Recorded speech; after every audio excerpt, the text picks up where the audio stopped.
Bom dia, tudo bem? Voltei por aqui hoje para conversar um pouquinho com vocês e hoje voltando a falar um pouquinho em português também.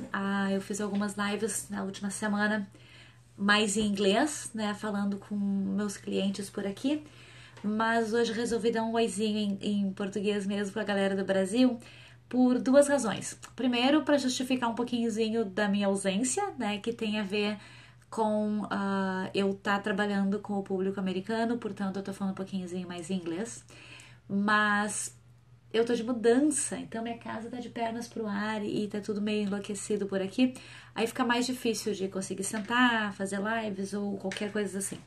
Mas na verdade, o meu ponto mais importante do bate-papo com vocês hoje, ele é para falar um pouquinhozinho sobre coisas que dentro da consultoria de imagem muitas vezes ficam secundárias e elas na verdade são primordiais, elas são essenciais. Eu considero a consultoria de imagem como mais um idioma de comunicação do que necessariamente uma questão de moda e um trabalho tanto focado em o que tá em tendência, o que se usa, o que não se usa, se a saia agora tá curta ou tá longa. Por quê? Porque a gente tem que entender o que as pessoas vão comunicar quando elas estiverem usando determinadas peças, usando determinadas tendências, aplicando a moda em si. Faz muita diferença a gente ter conhecimento do que as peças comunicam, do que as linhas comunicam. Tá? Então, dentro da consultoria de imagem, se nós formos observar com determinado carinho, a gente vai ver que tudo é comunicação. Que para mim a comunicação é o essencial na vida, né? Quem sabe do meu background, eu sou professora desde sempre, né? Eu tenho aí mais de... Ai, gente, falar esses números às vezes assusta. Caraca, mais de 20...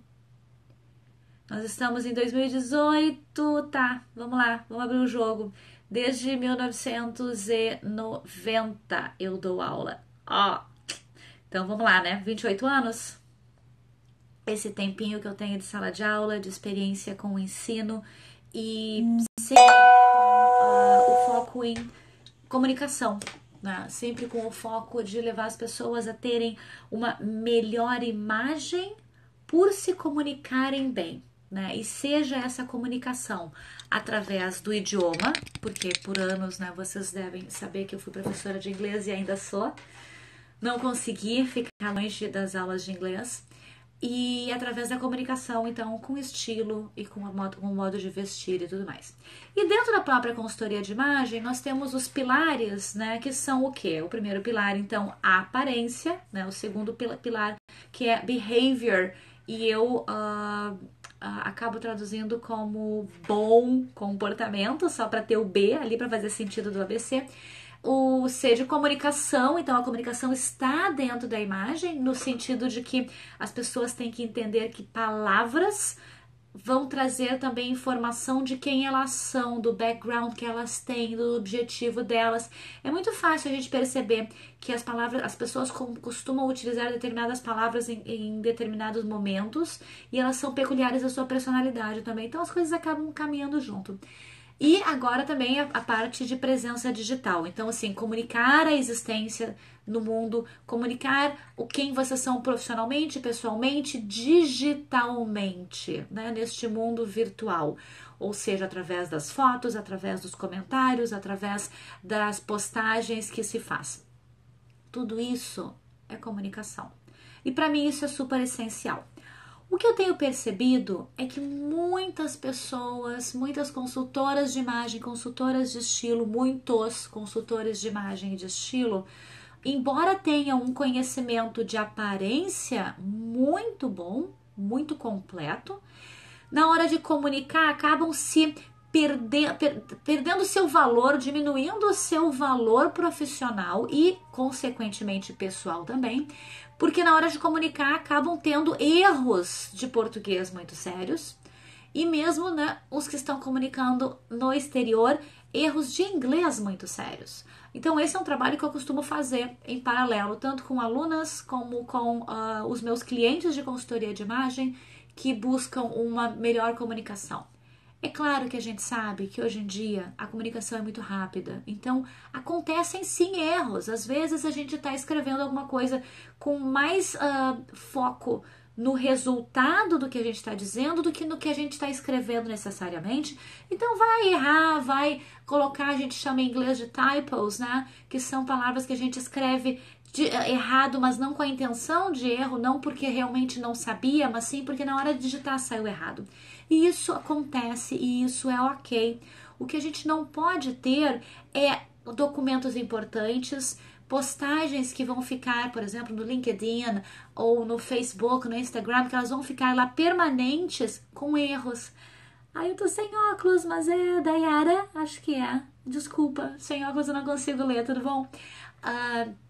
Então, essas postagens que vão ficar lá, porque a gente sabe que o que cai no mundo digital, fica no mundo digital. E por mais que a gente vá lá e delete, acaba que isso fica com um rastro. Alguém viu, muitas vezes não deu tempo. E eu não tô dizendo que eu não cometo erros, acontece da gente cometer erros. E é normal, mas é importante que a gente tenha uma sequência, uma coerência e uma manutenção da qualidade dessa comunicação, porque isso vai sim influenciar a nossa imagem. Então, hoje em dia, há profissionais, há empresas que antes de contratar um determinado profissional, vão lá e pesquisam esse profissional nas suas redes sociais. E o que eles encontram? Palavras mal escritas, textos sem conteúdo. Às vezes as pessoas, inclusive, se posicionam de uma maneira politicamente, socialmente, que vai contra os valores da empresa. E isso pode sim influenciar numa pessoa conseguir ou não uma posição na carreira. Então, é extremamente importante. Oi, Lizzie, tudo bem? É extremamente importante que a gente perceba a extensão da imagem da gente além do que a gente veste. Não existe algo mais ou menos importante. Existe sim esses pilares que nós temos na nossa imagem, sendo importantes em todos os aspectos e em todos os momentos. Há situações em que um vai ser mais importante do que o outro, né? Quando nós estamos nos posicionando através de um texto, obviamente o que eu estou vestindo não vai fazer a menor diferença, ninguém está vendo isso. Porém, o que eu escrevo tem que ser bem escrito, seja em português ou inglês, em espanhol, em chinês, o que for, porque aquilo ali vai ser compartilhado. E a gente às vezes pensa, não, mas eu corrigi a tempo. A gente nunca sabe se foi a tempo. O a tempo pode ter sido suficiente para alguém fazer um print screen do nosso erro e passar adiante. Olha só o que aquela consultora, aquela cliente, o que aquela médica está postando. Olha o que ela escreveu, né? Como que ela vai ter um bom trabalho com seus clientes? Deixa eu botar aqui no Não Perturbe, gente, porque eu não quero mais que entre ligação ou que o nosso bate-papo aqui seja atrapalhado. Me perdoem, mas eu havia esquecido. Então, é importante que a gente saiba que as pessoas podem ter tempo, sim, de ver aquela falha. E quando a falha ela é escrita, tá lá, tá documentada. E uma vez documentado, fica tarde. Então, outra coisa que eu percebo acontecer muito é na intenção de ter uma presença digital profissional mais global, nossa, quanto ao mais internacional, as pessoas acabam escrevendo ou mesmo falando em outro idioma com erros. E eu sempre digo para os meus alunos de inglês, e agora tem uma surpresa que tá rolando por aí, gente, eu tô dando aulas de inglês para foco em moda. Então, assim, palavras, expressões e tudo com foco em moda. Isso tá vindo por aí, vai ser bem bacana, já tem algumas pessoas que estão aproveitando. Mas quando eu vou comunicar, eu não sendo uma pessoa nativa, eu não tendo tido aprendizado daquela língua desde o meu nascimento, ou eu não tendo uma prática constante desse idioma, eu vou cometer erros. O que eu tenho que saber é se aquele erro vai ser um erro que vai prejudicar a minha imagem ou se ele é um erro banal e que as pessoas não vão nem perceber, né? Muitas vezes é mais importante ser fluente, educado e apropriado do que necessariamente ter uma gramática perfeita. Em outras ocasiões, a gramática vai ser super importante. Então, quando a gente imagina que tu está conversando com uma pessoa num momento mais social, apenas de integração, apenas de entretenimento, os erros eles vão passar super despercebidos, eles não vão ser importantes, eles não vão danificar a comunicação.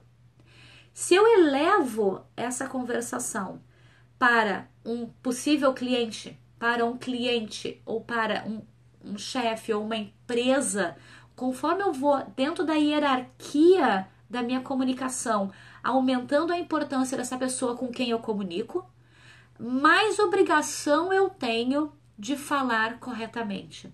Nos 2, 3, qualquer que seja o idioma em questão. Por quê? Porque eu estou galgando espaços dentro de uma pirâmide de sucesso profissional, pessoal, que envolve a comunicação. Então, toda vez que a gente se posiciona profissionalmente, é extremamente importante que a nossa comunicação falada, escrita, digital, seja o mais correta possível. Porque isso é a nossa marca, isso é o que nós estamos deixando para as pessoas verem sobre nós.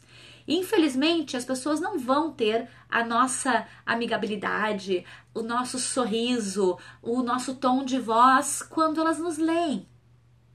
Então, essa coerência, essa correção, essa acuidade é de extrema importância. É assim que a gente vai prezar a nossa imagem escrita, que é parte de quem nós somos como um todo. Toda vez que eu falo sobre isso em sala de aula, as minhas alunas dizem, nossa, mas então eu vou ter que fazer aula de português agora? Não, gente, até às vezes sim, tá? Vamos dar real, às vezes sim. Tem muita gente que para se comunicar bem profissionalmente precisa sim fazer aulas do seu próprio idioma. E isso não é vergonha nenhuma, ao contrário, isso é mostrar que tu tá realmente investido em transformar a tua carreira, seja ela qual for, em algo de sucesso, em algo que vai ser uma alavancagem na tua vida, que tu vais adiante, que tu vais conseguir mais. Então, investir em aulas de português sendo brasileiro, parabéns! Tu tá valorizando o teu idioma, tá valorizando a tua competência, tá valorizando o teu sucesso e tá fazendo um investimento que vai te trazer mais oportunidades pela frente. Porém, eu não vou me preocupar em fazer uma aula antes de fazer aquela postagem ali para eu me apresentar profissionalmente. Eu posso, claro que eu posso. Vai ali, cara, faz uma pesquisa, vai no Google, pega uma gramática, dá uma olhada no que mudou há 10 anos de acentuação na língua portuguesa, porque no acordo que foi feito com Portugal, muita coisa mudou. E tem pessoas que até hoje seguem escrevendo errado, né? Sem contar inúmeras expressões que já viraram piada, que na hora de escrever as pessoas escrevem errado, né? No mundo de pessoas que não se preocupam com a sua evolução, isso passa batido. Mas a grande verdade é que hoje em dia não existe mais espaço para não se preocupar. Hoje em dia, cada atitude da gente, ela vai muito longe, muito longe. Então, por exemplo, quando a gente vai fazer fotos, né? E aí tem uma galera que adora fazer foto de festas e tal, e vai brindar e tirar foto da cerveja que tá tomando. Cara, tira a foto, mas guarda a foto pra ti. Compartilha com quem tava naquele momento, manda pros teus amigos ali, mas não coloca isso no teu site pessoal. Não coloca isso compartilhando, ei, viva, olha a festa, tava porrada, tava porreta, curti pra caramba, ou pra cará. Não, isso não é legal para tua postura profissional, para tu apresentar o teu trabalho. Então, óbvio, tu vais ter a tua vida pessoal e a vida profissional que vai ter que, de alguma forma, linkar. Então, vai escolher os momentos, vai escolher a forma, vai escolher o que vai escrever, vai evitar momentos que sejam mais complicados, né, nesse diálogo digital. E voltando para a parte dos idiomas estrangeiros, o que eu acho extremamente importante se lembrar é que a pronúncia das coisas que se usa em português acaba ficando deturpada. Então, há coisas, por exemplo, eu ouço muito as meninas falarem da calça bootcut. Gente, demorou muito para eu saber o que era a tal da calça bootcut. E não é bootcut, é bootcut. Aí o que acontece é que as pessoas ficam falando errado, chegam numa viagem internacional falando essa pronúncia abrasileirada e paga mico. Então, a minha sugestão para vocês é, antes de utilizar um vocabulário estrangeiro, pesquisem a pronúncia, pesquisem a escrita, falem com um profissional que sabe, ou mesmo em português, peçam para alguém revisar o que vocês estão escrevendo. Né? Coloquem alguém nessa parceria saudável de transformar a apresentação de vocês escrita, de aparência, a comunicação de vocês e a presença digital de vocês de uma forma elevada, sabe? Assumam esse espaço de poder mais, de falar melhor. Eu acho que o ganho é tão grande, você não tem nem dimensão do quanto vai mudar. Observem como essas coisas fazem diferença, né? E lembrem, como consultora de imagem, o meu foco é sim comunicação. Comunicação através de palavras, comunicação através de roupas, comunicação através de linhas e estilo. Isso é o meu foco. Cada um tem o seu foco de trabalho, mesmo dentro de uma medicina, né? Nós conhecemos dermatologistas que vão focar em doenças, em tratamentos, e tem dermatologistas que focam mais na parte estética, e assim vai. Isso é natural e acontece de acordo com os talentos de cada pessoa. As pessoas têm talentos diferentes, preocupações diferentes, e isso faz o mundo ser bárbaro, faz ele ser variado, faz ele ser rico em alternativas e em possibilidades. Bom, meu recadinho hoje era esse, era sobre comunicação. Então, qualquer coisa me mandem aí um oi, um inbox, uma informação. Este vídeo vai pro meu canal da Brazilian Style Academy, para quem quiser acessar na sequência. E também vou compartilhar ele no Face mais tarde. Mas fico aqui para conversarmos mais sobre o poder da imagem como ferramenta de comunicação, ok? Beijo grande, fiquem com Deus e até mais.